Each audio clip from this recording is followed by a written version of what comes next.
we're going to be talking about one of the major core beliefs you need to have in order to succeed. Now, there are 4 core beliefs. Number 1 is the industry, and that's what we're going to talk about today. But I do want to give a little commentary to the other 3 real quickly. Now, the number 2 core belief you need to have is the company. And this really isn't a challenge for most people who've learned about our company. The company's in its 11th year. We have spread to 63 different countries. We've paid out tens of millions of dollars in commissions all around the globe. The paychecks go out on Friday, on time, every time, as they have for the past 10 years. We even doubled in size during the global pandemic. And so as a travel company, even the pandemic didn't slow us down. Our CEO and founder was a finalist for Entrepreneur of the Year. Inc. magazine, one of the big prestigious financial publications in the United States, had him as a runner-up for Entrepreneur of the Year. So it's pretty easy to get people to a place where they believe in the company. Now, the same is true for our product. We happen to be in the travel industry. That's the single largest industry in the world. It's the one thing everybody wants to do. And we, as a company, can legitimately show people how to book travel for up to 70% off. So we're showing people how to do the one thing they've been dreaming of doing at a price they never knew was even possible. Further, if you tell 3 other people how they can legitimately save big time money on travel, then your membership is free, which means the 3 vacations that come with the membership are also now free. And when you can show people all over the world how to earn free vacations, that is the secret sauce that's caused our company to grow even during a pandemic. So pretty easy to get people to the place they believe in the product. Now, number 4, believing in yourself. That's a challenge area for some people. And because it's Holy Week, I would simply state and remind you that you were made in the image of Almighty God. And God doesn't make any junk, meaning you are designed perfectly the way you're supposed to be. You are not here by accident. And one of the biggest challenges that I will ever have as a leader is helping you believe in you, to recognize your own greatness. But today, we're going to spend our time talking about the industry. This is another place where people get hung up because we're in a misunderstood industry. And if you build in our industry, we've all heard this question before. This isn't one of those pyramid things, is it? So we're going to talk about that industry. Now, the first thing I want to acknowledge is that most of the people who ask that question, this isn't one of those pyramid things, is it? Are like the people you see on the screen. These are people who hate their job, they're stuck in traffic, they can't pay their bills. And so for most people, they're struggling to get by. Now, when you look at the direct selling industry, it is the oldest distribution channel in the world, dating back to the origins of civilization. Countless products got their origins, their very beginnings in the direct selling industry, including Heinz ketchup. So again, this is an industry that dates back thousands of years. Now, this is a quick quiz that we ask people. So in most Americans' minds, it's a scam and a scheme. It's unethical at best and immoral and illegal at worst. Many people have lost their money. Politicians, regulators, and the media cry foul whenever its name is even mentioned. There's even a movement in the United States Congress to outlaw this industry altogether and make it illegal. Whether or not you think we're talking about A, cryptocurrency, do you think we're talking about B, franchising? Do you think we're talking about C, network marketing? Do you think we're talking about D, boiler rooms that sell investments? Or are we talking about E, none of the above? All right, so we got Dimitri who thinks E, none of the above. Anybody else want to guess? Oksana who thinks D, boiler rooms that sell investments. We have Adela who thinks it's network marketing. We have Tatiana who thinks it's cryptocurrency. So the correct answer for everybody is B, franchising. And most people don't know that franchising, and when I say franchising, yes, I mean McDonald's, Burger King, Kentucky Fried Chicken. Franchising was almost outlawed as an illegal industry by the United States Congress.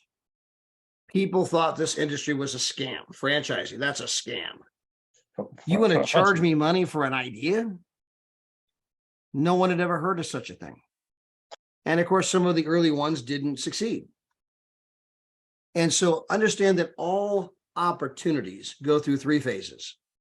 They're first opposed, then they're violently opposed, and then they eventually serve as self-evident. So when you look at franchising today, over 10% of all sales go through franchise outlets. Well, understand that network marketing is going through the exact same evolution. The United States Congress challenged the legality of franchising in the 1950s, and 30 years later, they did the same thing to the network marketing industry. So our industry is 30 years behind the franchising industry. But if you look at the direct selling industry today, it's an industry that's almost 200 billion a year in sales. And there's 128 million people who participate in this industry. Now, I give you the breakdown of where the sales come from around the world and where the distributors are from around the world. So you guys can take a snapshot or screenshot and you can see where all the sales come from and where all the people are based on regions of the world. Now, we mentioned that 128 million people participate in this industry.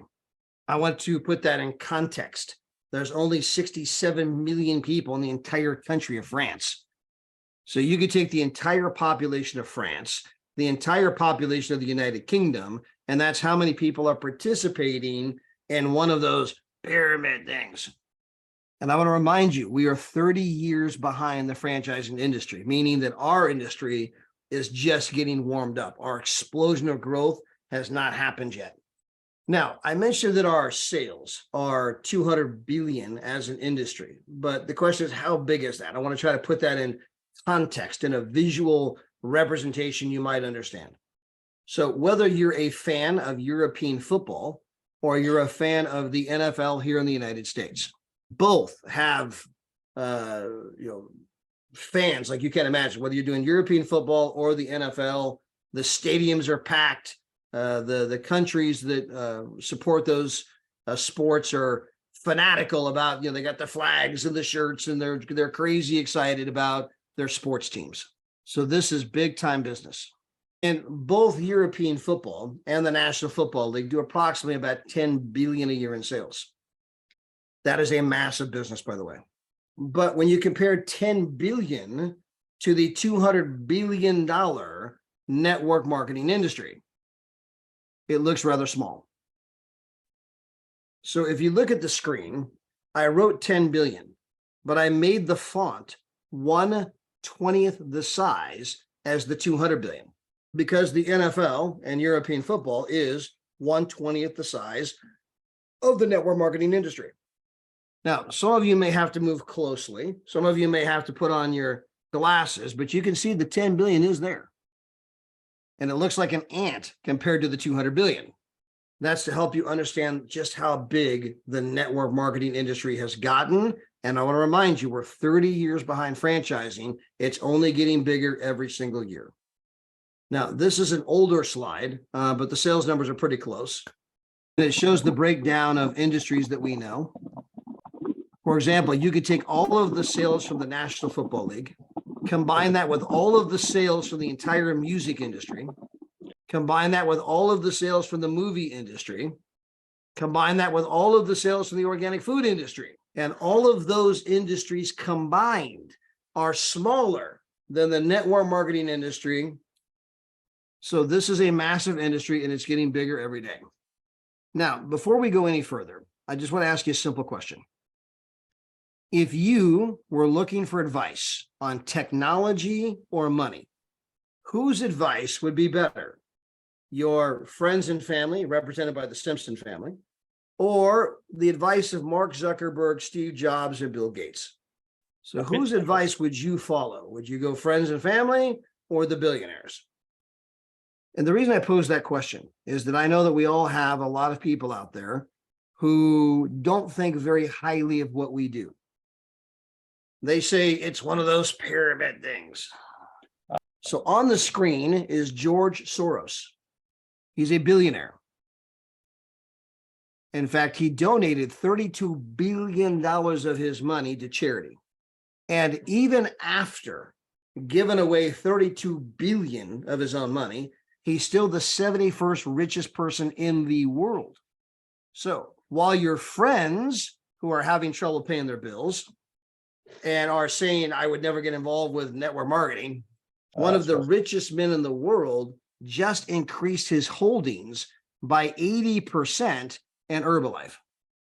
So you got a lot of friends who don't have any money saying I would never do network marketing. You got billionaires putting more money into network marketing. Now, this is Warren Buffett. He's the 5th richest man in the world. He's made his money by identifying things to put his money in, and those things increase in sales, they go up in value. That's how he's become very wealthy. So Warren Buffett happens to own 3 different, not one, not 2, he owns 3 different pyramid things. He replied, in quotes, one of the best investments I've ever made. This is Richard Branson. He owns Virgin Airlines. He's a billionaire from the United Kingdom. He was the keynote speaker at the Pyramid Convention 2 years ago. So this is our 3rd billionaire who seems to think that network marketing is the place you ought to be. This is billionaire Carl Icahn. In fact, the headline you see on the screen was from the Financial Times that said billionaire Carl Icahn moving into network marketing. He's probably the 37th richest man in the world. This is your 4th billionaire who seems to think that one of them pyramid things is the place you ought to be. This is Citibank.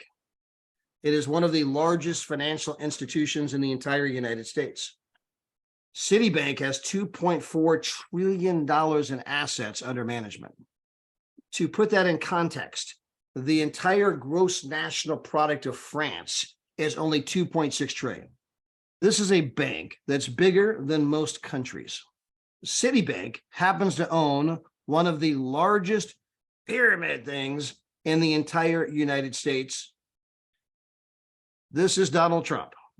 And this quote came long before he was ever a politician. He was on the one of the late night television programs, and he was asked the question, if you lost all of your money, if you didn't have all of the high rises and all of the buildings and all of the golf courses, if you lost everything and you had to start over, how would you make your money?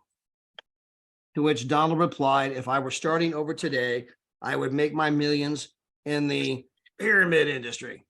So this is now 5 billionaires and a bank bigger than most countries who all think this industry is the place you ought to be. And I know that we all have friends that maybe don't think very highly of our industry, but most of them are simply echoing and repeating things that they've heard. They don't actually understand our industry. They don't really know anything about our industry. And for most people, they have not read 5 books since they graduated school. They're not even up to speed on all the latest trends. Now, this is Guthy-Renker. They do about $2 billion a year in sales. They handle some of the most iconic brands in the entire world, from Jennifer Lopez to Cindy Crawford to Victoria Principal. They own part of a network marketing company. This is Stephen Scott. He helped pioneer the entire infomercial industry. Many of you might be familiar with his product called the Total Gym. He owns the Total Gym. Chuck Norris, Christy Brinkley. We see the infomercials of people working out. This gentleman has invested in and ran 2 different network marketing companies. Many of you have probably heard of the book Rich Dad, Poor Dad.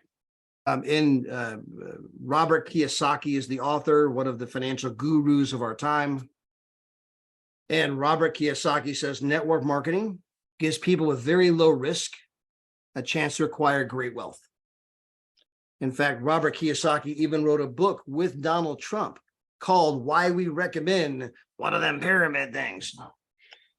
This is David Bach, one of the financial gurus of our time, who's now a big supporter of network marketing. If you ever read the book Chicken Soup for the Soul, the authors are huge supporters of the network marketing industry. This is Tony Blair, the Prime Minister of the United Kingdom. And Tony Blair said, network marketing is a tremendous contribution to the overall prosperity of the economy. This was the 11th president of India who said network marketing is the fastest growing business of the 21st century. You should get involved.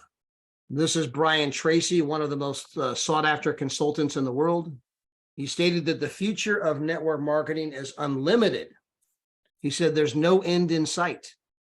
It will continue to grow because better people keep getting into it.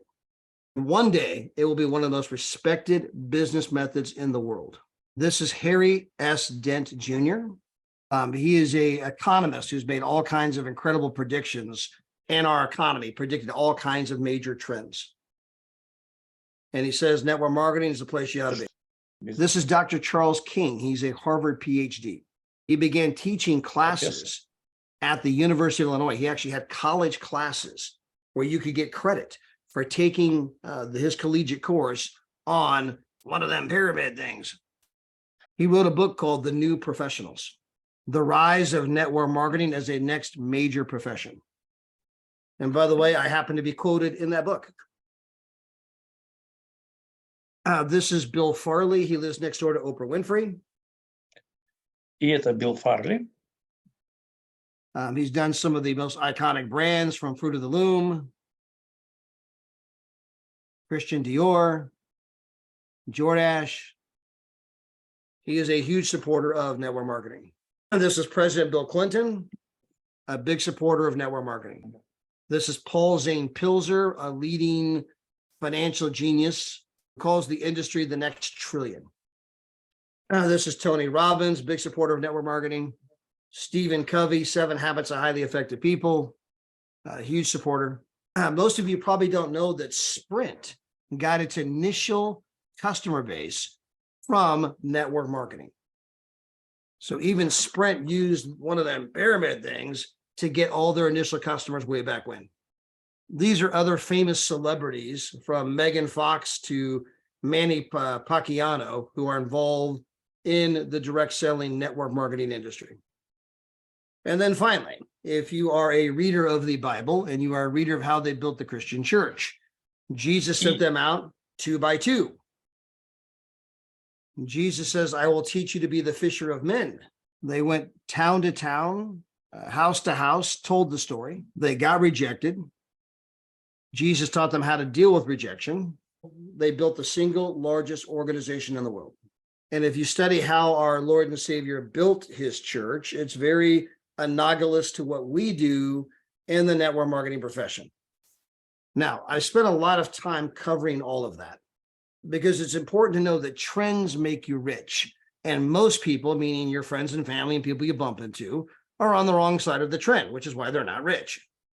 There were all kinds of people back during the computer revolution that thought it was a fad and gave up. Well, this thing's probably not going to stick around.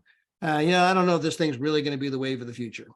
When Amazon.com got started, I remember my father and aunts and uncles telling me that people are not going to buy from people they don't know. If I can't look you in the eye, I'll never buy that. That'll never work. Of course, we laugh at that idea today as Amazon's become the primary way people seem to shop. So even whether it's Amazon, whether it's computers, most people's opinion is on the wrong side of the trend. Now we're going to cover what I call the greatest irony of all. So everyone refers to our industry as one of those pyramid things. And yet it is the only form of business that we know of that does not form a pyramid. In fact, an actual network marketing company looks more like the Washington Monument, the picture you see on the right, than it does the picture you see on the left.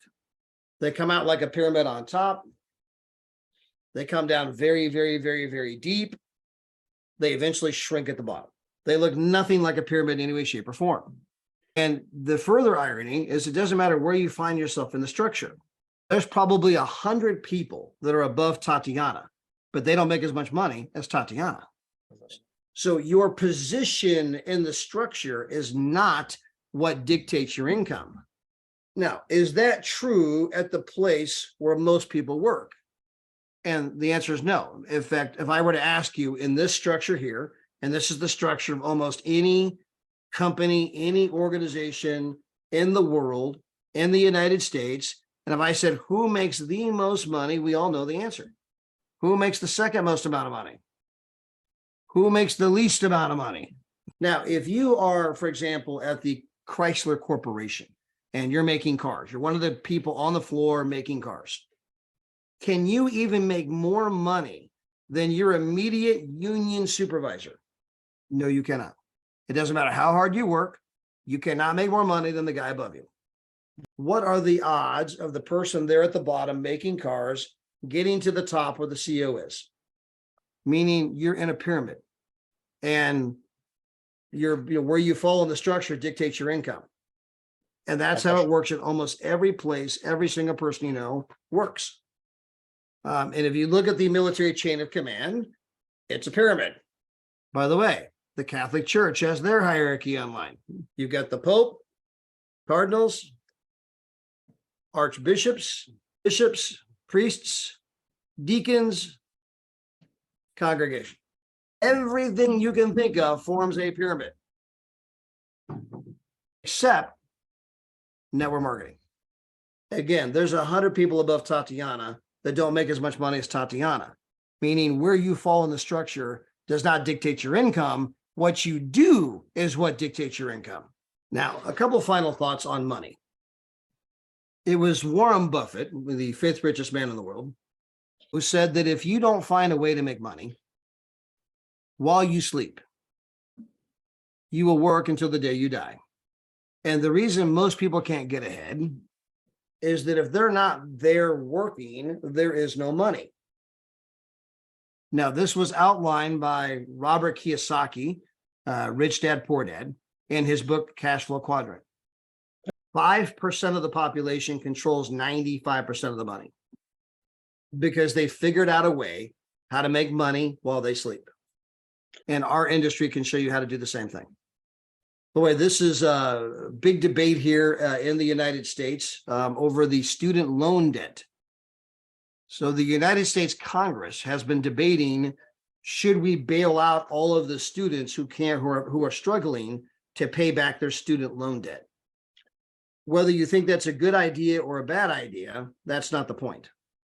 The point is that the very brightest and most educated in the United States are having trouble paying back their own student loan debt and living with their parents after they've graduated college. Meaning that what everybody keeps advocating, go to school, get good grades, get a degree, get a job, is no longer working. Now, some people say, I think I'll go into real estate. So this is Tim Sales. He hired statisticians, experts to compare the network marketing industry to the real estate industry. And the conclusion is you are 11 times, not twice, not 5 times, you are 11 times more likely to make $100,000 per year in the network marketing industry than you are in the real estate industry. Maybe you want to open up your own business. There's a 75% failure rate. And of the 25% who survive, that doesn't mean they're making money. It just means they've survived. Maybe you want to get a franchise. In fact, if you wanted to buy a Subway franchise, they cost $300,000 to buy one. It's going to take you 8 years to break even. Now, understand that these Subways are open up early in the morning till late at night. You do not own a Subway. This thing owns you, because those teenagers don't always show up for their shift, meaning as long as you're 300 grand's out there, you're going to be living at that Subway from sun up to sundown. So I think a lot of you know that I was in Europe for 2 weeks. I just got back. We went to Venice, Italy. We went to Athens, Greece. We went to Barcelona, Spain. We came back. We went to San Antonio, Texas. Now I'm back in California. And I leave on Thursday. We're taking our daughter and our son-in-law and our grandkids to Cabo San Lucas for the Easter celebration weekend. And then when I get back from Cabo, I have to go to Philadelphia and North Dakota. When I get back from that, I have to go to Lake Tahoe. Then I'll be going to Cancun. Then I'll be going to Louisville, Kentucky. Then I'll be going to Paris, France, followed by probably the Canary Islands and Portugal. Now, if I own a Subway, I cannot do that. You're not out traveling, having fun. You're stuck right there at that Subway every day. Now, by the way, a couple thousand Subways have gone out of business in the last couple of years, meaning that a couple thousand people lost their 300 grand. I mean, it didn't work. Sorry. Thanks for playing. Thanks for the 300 grand. Have a nice day. But let's assume that does not happen to you. So you put up your 300 grand. You're there from sun up to sundown. Sure. It's going to take you 8 years to break even. And now, if you're the average Subway, you now earn $40,000 per year in income. Now, we're going to compare that to Tatiana. Tatiana didn't put up 300 grand. She put up $299. Tatiana didn't have to wait 8 years to break even. She just had to go tell 3 people. Tatiana is not at the Subway from sun up to sundown. In fact, half the time she's at church, meaning she has total flexibility, total freedom to do what she wants when she wants. And it takes the average Subway 8 years to break even. And in 8 months, Tatiana got to about $130,000, $140,000 per year in income.